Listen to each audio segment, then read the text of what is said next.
Hey guys, welcome to college basketball 2020. Not the regular season that we're all kind of used to. As you read around the country, I think you're seeing a lot of interesting scenarios play out each day.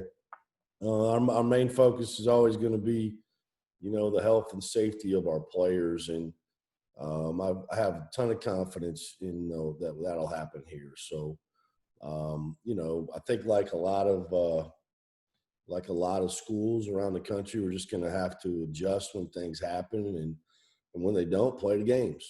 And that's kind of where I think this whole thing is headed. I thought we had some good practices last week.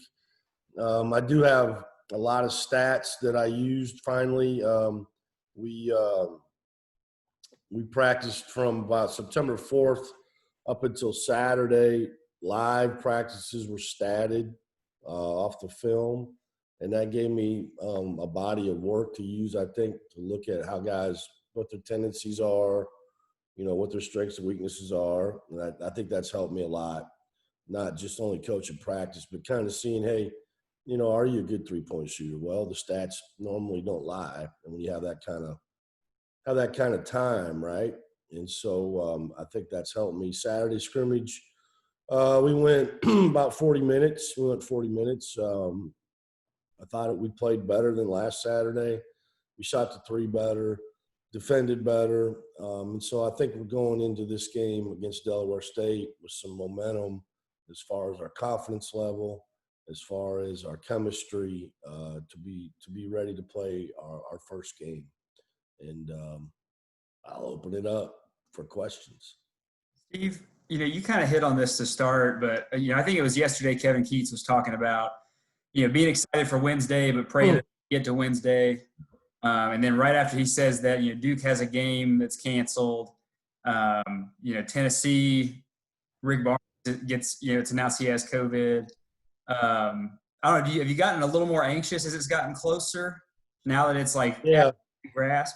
Ethan, I think I've said this before, and I'll continue to say it. I have really tried hard not to try to worry about things I can't control. And I try hard just to wake up every day and not think down the road, right? It's hard because you're getting ready to play a game, right? But anything can happen, right? And it's out of our control. Our kids have done a wonderful job of doing what they have to do to try to get to the game. And so I'm not as anxious. I'm anxious more just because it's our first game. But as far as controlling those things, I don't think there's anything we could do. Wichita State landed in South Dakota yesterday, tested positive, and got kicked out of their hotel. I mean, I just don't think there's anything we can do about it, and so we just adjust, right? And I think for the players, I think it's important for them to feel that from me, and not a sense of, oh my Lord, the sky is falling, just a sense of calm. And one of the things I feel like one of my strengths as a coach is when things do get crazy and frantic in the game, I calm down. And I think that, the calm, you have to be calm in crisis. And they're looking for me for leadership and to give them, a sense of security. And so that's what I'm here for, is to tell them it is going to be okay. And we'll play. And when we play, we'll play. And when we don't, we won't. How do you feel about the NCAA's announcement last week that they're going to have it might have been 2 weeks ago, they're going to have the tournament at one geographic location? Because I knew you and the other ACC coaches were in favor of an all-inclusive model given the year. Yeah, I'd have been in favor, Josh, of just, hey, everybody gets to go, and it wasn't from a point of, well, I don't know if my team will make it or not. It was more of, maybe we need to relax and just all play as many games as we can, not feel the pressure of playing in a certain amount of games to qualify for the tournament, because these things that are happening now are going to happen, right? And they're happening. It's probably smart, Josh, to put it in one place just to limit the travel, to try to, control the environment the best they can. But really, I think it was the right move. Now, it's not a true bubble, for instance, I don't think, what I read. But I do think, Indianapolis is a centrally located place. Guys probably haven't been there a lot. I've been there a lot. I mean, their high school gyms are not regular high school gyms. They're big, But again, you have to ask yourself how many fans, how many media coaches are going to be at the final, at the NCAA tournament. We don't know that, right? But I think it was probably smart. It was smart to locate it in one place, and centrally located. Indianapolis is probably as good a place as you're going to find. Hey, Coach, you talked about the last scrimmage on Saturday. Did you have any individual performances, positively or negative, that might have impacted your thoughts on the rotation, the lineup coming up this week? That's a good question. I don't know, Les. I think if I remember, the team that I quote unquote started is probably the starting team as of today. So I don't know if anybody really impacted that. I mean, I thought everybody had a pretty good day. Masood was 6 of 9 from 3. I mean, we got to continue to get that out of him. That's asking a lot to be 6 for 9, but it doesn't hurt to ask, right? I always ask a kid when I'm recruiting them if they want to commit, because you miss 100% of the shots you don't take, right? But I think he shot it at a pretty high level. I'm looking at the numbers here. The assist turnover ratio was better. It was 31-18. It's still not 2-1, but it was better. But I don't know. I don't think anybody changed it. Maybe the minutes a little bit. We're just going to have to see, as we go. But I plan on playing, several guys. It's not going to be just 5 guys out there dropping. I want to play them. And I think they got a pretty good understanding from the scrimmages with me coaching the one team, that if you don't play hard and you don't defend, you're coming out. And so sometimes it probably looked like a hockey game, running around, to the scores table. This is the one thing I believe about playing hard, fellas. I think if you don't play hard, that's a selfish act, because you're not looking out for your teammate who's on the – it's our 10, 9, 8, whatever it is against their team, right? And if I'm out there coasting, trying to save myself to play more minutes, then I'm disrespecting my teammate on the bench who's ready to play. That's how I look at it. And so they need to play hard for each other. And, and they understand. I think they understand that, right? It takes time, but when you're able to do those things that we've done on Saturday, and then when they don't play hard or they don't defend, you take them out, then I think that sends a pretty big signal to them that that's important, and not the fact that, well, I just made 4 shots in a row. Yeah, but you gave up 4 threes, sit down. So I think that's message has been sent. How did Odie do the last week and a half, and is he conditioned to play this coming week? Well, I thought he, this past week he showed that he'd been out, and that's been tough, and getting back in shape, and for any player that misses, probably 3 weeks, and when you have a situation like he had where it's not 3 weeks of doing rehab either, you can't do anything, and so conditioning is always going to be a factor for any player, that misses that much practice. So that's just kind of where that's at.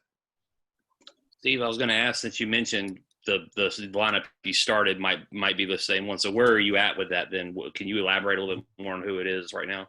Yeah, sure. I mean, if I was going to start, today, but we're not playing today, right? I would start Davian Williamson, and I would start Ian DeBose and Jalen Johnson, and I'd start Musius and Masood. So that's what I started on Saturday, and there's a lot of things that that we don't control. That some things we don't control either. With that, we get tested every day, and there could be, knock on wood, I hope not, injuries in practice, because I don't back down because we're the day before a game. We're going to practice. And then also, performance. I could give you an example. Somebody who I haven't mentioned him probably at all, and over probably the last week or so, Quadre Adams has played really well. Now, does that mean he's going to get a lot of playing time? Not necessarily right away, but he is a prime example of continuing to work hard. Continuing to listen to what we're telling him, continuing to try to do it, and then getting out on the court and getting it done. And so, he's caught my eye, the last week and a half. And so, I'm just going to be that way. I don't believe that you just show up on game day and then, the lights come on, now you're a player. I just don't subscribe to that. Either you see, how you play like you practice like you play. And the best players have to be the hardest workers. And if they're not, then we don't have a very good team. And so I've been pleased with what Quadre has shown over the last week and a half. To follow up on that, you can run through practices and half court sets and everything else, and they can do it right in practice. But when the lights come on, I know the fans, the fans are a different question this year. But how much are you prepared to kind of see? Okay, I thought we were good on this, but we didn't respond well, and when it was an actual game. Yeah, good. We just always have to be able to adjust, right?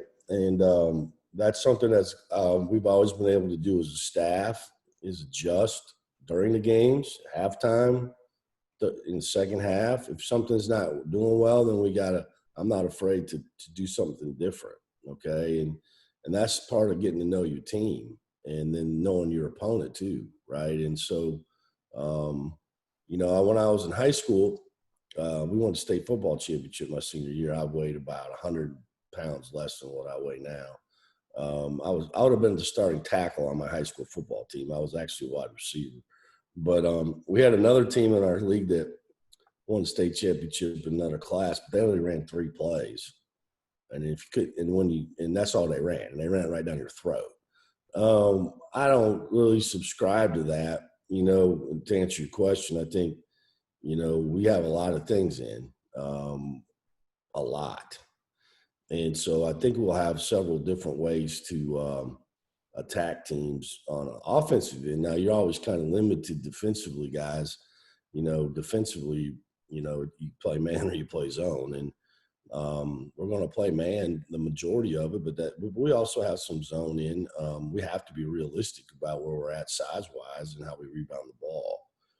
But I think a lot of people sometimes get caught up in, playing zone, you can rebound the ball better. I don't know about that. Sometimes in zone, you tend to not rebound the ball so well, unless you're Syracuse and you recruit to it, and that's what they do. But we'll be willing to adjust, and you're going to get some of that and that's one of the scary things about this season for me, is not having the lights come on. Okay. It is, like, for instance, my second to last year, I think at East Tennessee State, we scrimmaged twice. Okay. I don't remember who we scrimmaged. Maybe it might have been I don't even remember. But we didn't play. But we opened up at Northern Kentucky. I thought we played terrible. And some of it I thought was we just weren't ready to play, and get in that game situation like that for whatever reason. So I made a vow I wouldn't do that again. Last year we scrimmaged Virginia Tech, and we played an exhibition game, and I thought we played a lot better on opening night. So some of that will happen too. There'll be some jittery stomachs, and some nervous energy when we get ready to play. Steve, how connected do you feel to this community now that you've been here for 6 months. But the 6 months you've been here, you've had a number of jobs. You get welcomed with open arms in person, and you get to actually meet the fans and all this. How does it feel going into a year you've been here for 6 months? Oh, I mean, I love it here. You know, I feel like I've let people down though. I mean, because I don't feel like I've been as visible as I will be. And I think a lot of it is, and it's one thing. It's just, I'm just don't want to drag COVID back to my team, you know, and I happen to live right across the street. I mean, one of the things about me is anybody can toilet paper my yard or egg my house because everybody knows where I live, because I made it no secret that I live right across the street from Wake Forest. So please don't put a for sale sign in my yard, okay, right away. But I feel like I probably haven't done – I don't feel like I've done a good job because I just haven't been able to be out. Now, I feel it, and I have met people, and you know, but not the way I want to do it, you know, and I want to be connected. And I want to be connected to the students, you know, and I haven't been able to do that, and they're already gone, or they're going to be gone, right? Till 24th, I think. What is today? 23rd, 20, I don't know. I don't even know what today is. But, but I definitely feel it. Yeah. Where are we at today on the virtual sellout? We had like 78%. Let's go. Let's get that thing sold out, you know. And that tells me a lot about people and their eagerness for us to play and to get behind us. And I can't tell you how many people have asked me, what can we do? How can we help?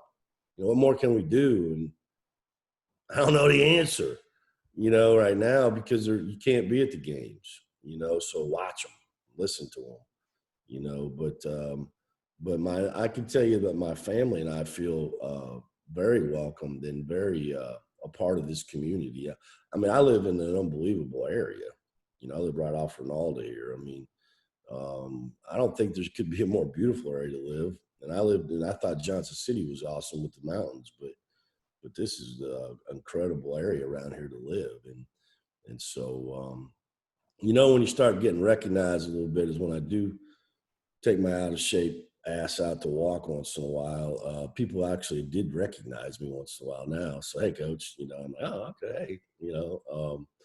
And so I guess when that starts happening is when, you know, people kind of know who you are. Steve, to follow up on something from about 5 questions ago, at one point in, I think it was October, that you said Ish Masood had to get defending better and get better percentages, and Yeah. It sounds like he's doing those things. What growth have you seen from him in the past month? Thank you for asking that.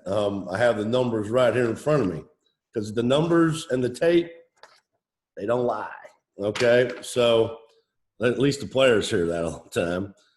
Ish has gotten his he made 94 threes, the most threes out of, and this is about 50 practices of live play, guys. Jonah made 102. He made 94, but he's shooting 35% from three. Now, probably a month ago when we spoke, he's probably in the 27. Okay, he's shooting now 40%, which is not still where it needs to be, but he was probably low 30s when we talked, right? 91% from the free throw line. Now, he was 100 probably last time we talked, but he's 48 of 53. But the most encouraging thing to me was he was probably about minus 20 assist turnover, and now he's positive, +2. So that's a lot of practices and never turning the ball over, you know, to catch back up. And those scrimmages, those count too. So I would say that he has a better understanding of who he is. He has a better understanding of what we want from him. He's more comfortable in the way that he's going to play for us. So he's not trying to do things he can't do. And we need everybody doing that. But I think he has really understood that. And he's been very, very eager to learn. And his attitude is, as you guys know, it's unbelievable. And he works hard. He's always asking questions. He's always in there. And so I think the game rewards that, right? One thing about basketball, sometimes in life we don't get what we deserve. But I think basketball, a lot of times you do, because you get out of it what you put into it. and he's put a lot into it. And so I'm not these numbers have helped him. I also think playing him at the 5 on offense has helped him. You know, playing the spread. He's never been used in this manner before that we're using him, and I think he likes it. He had a big smile on his face the first couple of days that we did it, and then he's gotten more and more comfortable with it. And so I also think that maybe that has helped him a lot too, and he knows exactly where his looks are. Coach, you mentioned WXII. Just a question kind of about how the team has evolved chemistry-wise. How have you seen some of the returning players like Mucius, Masood, Neef really integrate the new players and maybe even you now that you guys are on the doorstep of your first game? Well, I think I've been pretty clear over the last month or so that, you know, Isaiah Mucius has been a tremendous leader because he's got really good communication skills. There's all kinds of leadership. There's leadership by using your voice. There's leadership by action. And I think Isaiah has both. And that's a hard combination. You know, a lot of times when you ask guys to be a leader, the first thing they got to be able to do is lead themselves, right? I mean, you can't be a leader if you can't lead yourself. And there's been some years where I'm the leader, period. You know, like there's been some years where guys say something, you're like, don't say anything, you know, because you can't lead yourself. But that's not the case with Mucius. And to do that, you have to be a hard worker every day. Can't take a day off because they're looking at that. They're looking for that, everybody else. And so I've been really proud of the way he's trying. And it's hard, man, because when you're not playing well in practice and you're fatigued and you still have to be the guy, that's leadership. Leadership is doing something for other people that doesn't benefit yourself, in my mind. Leadership is doing things for other people when it does not benefit you. And when people see that, it's phony when you do it and people know you're doing it to try to help yourself. And I think he's the one guy that does that. Coach, kind of following up on that question, you mentioned the team chemistry's getting better in the last scrimmage. Would you say it's where you expected it to be? Is it farther advanced, or would you like to see more heading into your first game, especially due to the COVID-19 circumstances that kept you guys away from each other? Well, Eddie, I think what happened, to answer your question, I think those are two different things. I've never said we didn't have good chemistry. I think that's one of the things that is one of my biggest strengths is chemistry.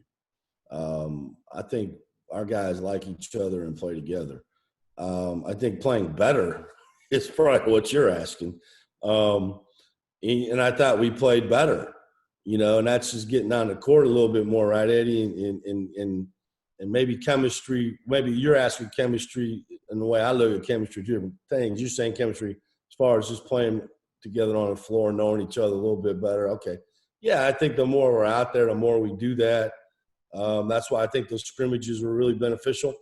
I changed the way practice. I changed practice about 2 weeks ago maybe 3 weeks ago after our first scrimmage. I really started doing more live action in practice because really truthfully, if you can do it in a drill, great. But if you can't carry it over to live action, they don't matter, right? And so we played a lot the last 3 weeks. And for what you just said, we have a lot of new guys. But, you know, for me, chemistry too is how you interact and how you get along. And do you really care about each other? Do you really like each other? And I feel like for me, I've always made practice really hard, so they do have to come together, right? It's kind of like it's them against me a little bit. And I like that. And that causes them to rely and care about each other. And if Les Johns was sitting on the baseline at practice, I'd stop practice. Say, Les, who you helping, man? Who you helping? Because if you're out of the drill, you're either clapping or you're encouraging. So there's a lot of times when we're doing things, and this is really hard for them at first, I'll stop play and they'll think I'm going to say something about the people on the court. And I go, no. You're being selfish on the baseline. Whoa, what? You're not talking. You're not helping your team. You're not encouraging your teammates. The other thing about being on the baseline when you're out and when you can talk the action, then you can do it. You know, and I think what you find a lot of times is guys go over there and hide on the sideline because they don't want to be in the act. They don't want to be in the heat, and they don't really know what they're doing. So if you force them to talk and you force them to talk the actions, to me, that's how you learn the best. And so the chemistry has gotten better every time we've been out. Yeah, as far as knowing each other's strengths and weaknesses. You know, because right now it's play to your strengths, stay away from your weaknesses. The off season's about them, season's about us. So if you have been working on your double crossover between the legs step back three, and all of a sudden now you can't make it, well, guess what? You don't get to shoot that shot anymore because it's about us. And then you can go back to working on that in the spring, and maybe you'll get to the point because, again, these numbers right here tell me, you know, pretty much what you can and can't do. Coach, your Twitter page always seems to be a gold mine for us at times. And yesterday, you tweeted that you ran into Chris Paul in the weight room. I don't know if you guys have met in person yet. I know you met in Zooms. What was that interaction like? Well, I assume that's who it was because I asked on Twitter if anybody can recognize who, you know, this guy, this random dude that was working out in our weight room, this NBA All-Star, maybe top 50 player ever. He was awesome. I mean, you guys have met him probably more than I have. It was the first time I met him face-to-face, yes. What a great guy, you know, great attitude, smiling. We shared a couple stories. Nurse told me that he had spent a lot of time with Chris in the bubble, and we talked about that. We talked about Fred signing for $85 million. Talked about his new team. He's excited. He said he was excited, you know, to have Jay Crowder as a teammate. I said, yeah, because he got some JUCO and he got some dog in him. And he liked that. You know, he's been very supportive, but he's been busy. You know, he's got a job. He's got a family. You know, he's got a lot of things going on. He's obviously a leader in the NBA community. But I didn't get to spend a whole bunch of time with him, but he was working out, and I'm sure we will down the road. And I've always looked to him for advice because he's really smart. And he's very proud of being a Wake Forest basketball player. And so I'm happy. I'm looking forward to getting to know him even better. But, you know, I heard this rumor that this really good this guy was working out in our weight room, and I wanted to go down and make sure it was somebody that belonged in there. Just happened to be Chris Paul. Hey, Steve, to ask you a quick recruiting question. That class that you signed, Carter Witt, as a guy who was going to enroll early. Yeah. Now, I'm curious, can he play this season? Is the goal just to get him here to kind of fast track him for next season and get in the weight room and all that stuff? Or is there like a possibility that he appears later in the season? Well, I left it up to him, Ethan. I didn't sign him like, hey, you got to play. It's up to him. And so what will happen is, first of all, he's got to get in shape. He's got to learn the system. He's got to, you know, get stronger and do all those things, right, and feel comfortable. And if he comes to me and says, and there's only 4 games left, and he says, hey, Coach, I'm ready to go, then I'm going to get him in there, okay? But if he doesn't, then he doesn't. And I don't want to put him in a position to fail. Not that he would, because I don't think he would. I think he's a hell of a player. But I think it's got to be that he feels comfortable doing that, not me, but him. And so, you know, as of right now, the plan is for him to come in. He probably won't get here till after Christmas, okay? And sometime shortly after, and then he'll start working out and lifting, and getting in shape, practicing. Obviously, it's another person in practice, right? Make practice more competitive, which I like.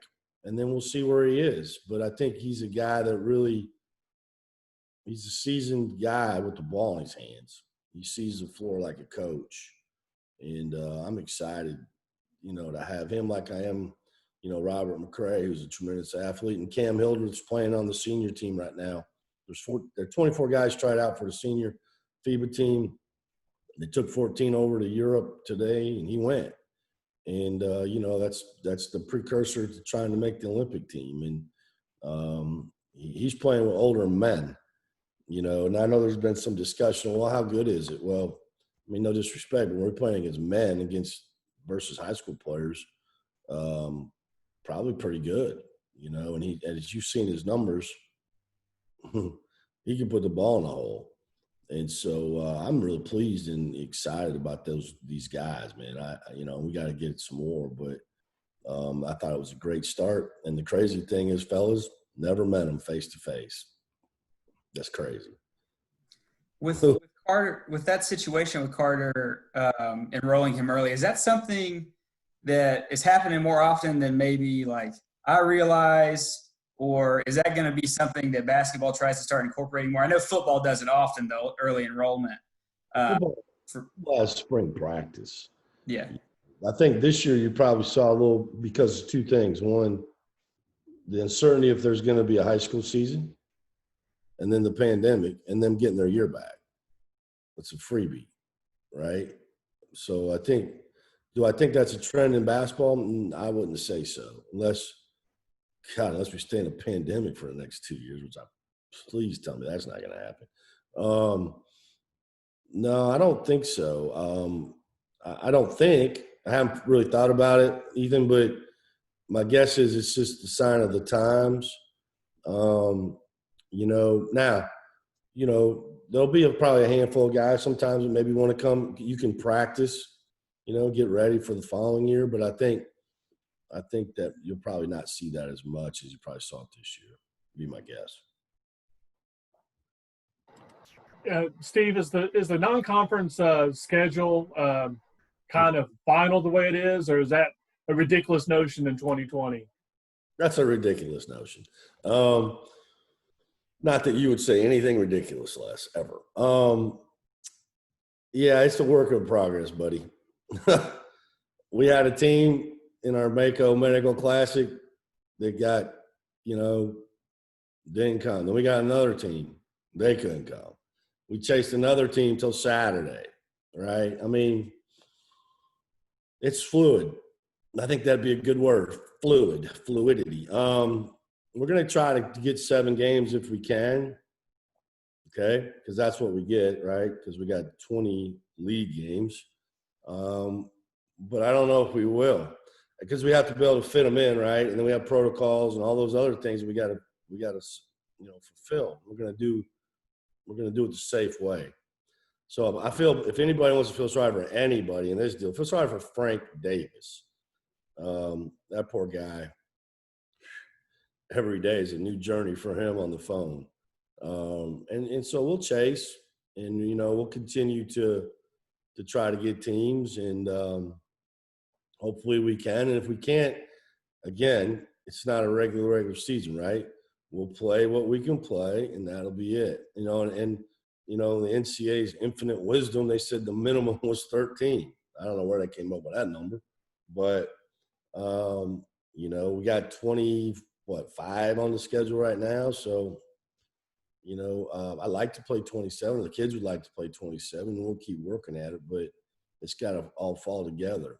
And I think you're seeing this all over, the country right now, not just us, but I think everybody's going through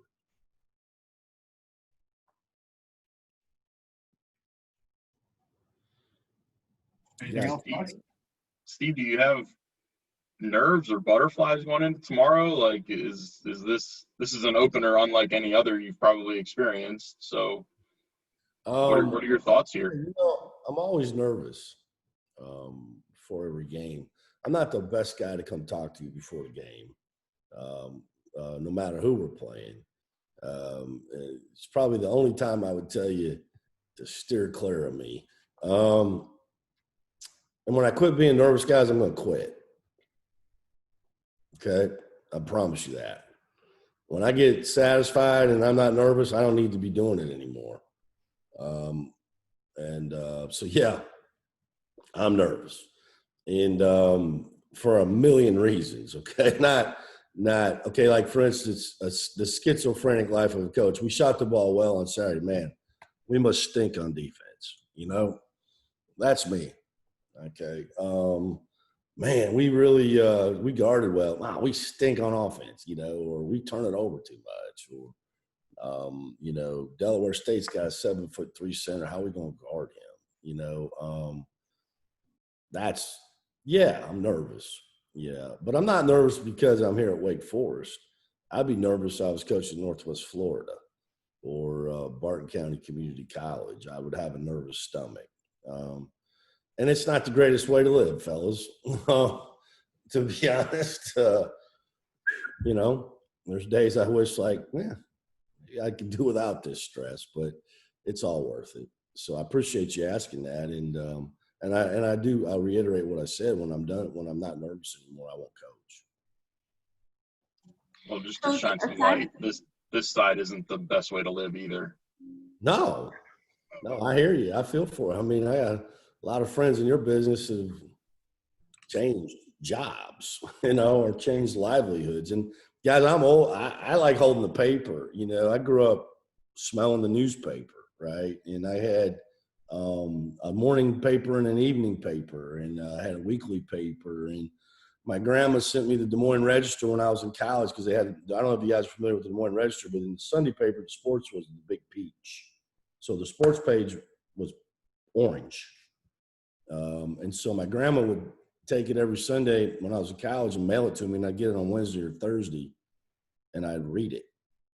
Now, by now, there'd be 50,000 news cycles by then. You know, and I'd read the transactions. Like, you know, transactions happen right in front of your face now, right? So I miss it. I like the newspaper. I enjoy. I'm that way. I'm just old school that way. Coach, aside from the nerves you mentioned, do you have any pregame rituals of your own, either the night before or the day of a game? Does throwing up count? No, I'm just kidding. Do I have any rituals? Yeah, you know, the night before the game, honestly, Lauren, I try to get some sleep. I guess the quote unquote hay is in the barn, right? And so I try to sleep the night before game. The day of the game, I try to sleep as long as I can, which is really not very long. And then I get up, you know, I don't go in the office quite as early, probably hang around the house a little bit, go in, get ready, and after shoot on, I like to work out if I can. Now, obviously, I don't look like I have been because I haven't, but I have an elliptical there in my office that I'll use. I do miss my steam shower from Johnson City that I had in my house. The thing about steaming is it tricks you into thinking that you were working hard because you're sweating, right?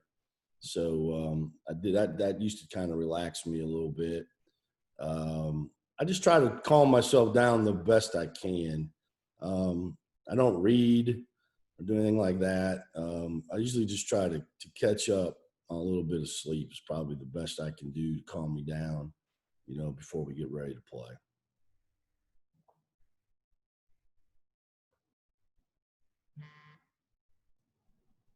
Anything else, guys? All right. Well, we appreciate everybody, and we'll look forward to seeing all you guys either virtually tomorrow or in person. All right, Coach, if you can hang on, we're going to transition from our media call to the ACC production call. So if Let's go. what's that? Let's do it. Let's do it. So media, if y'all can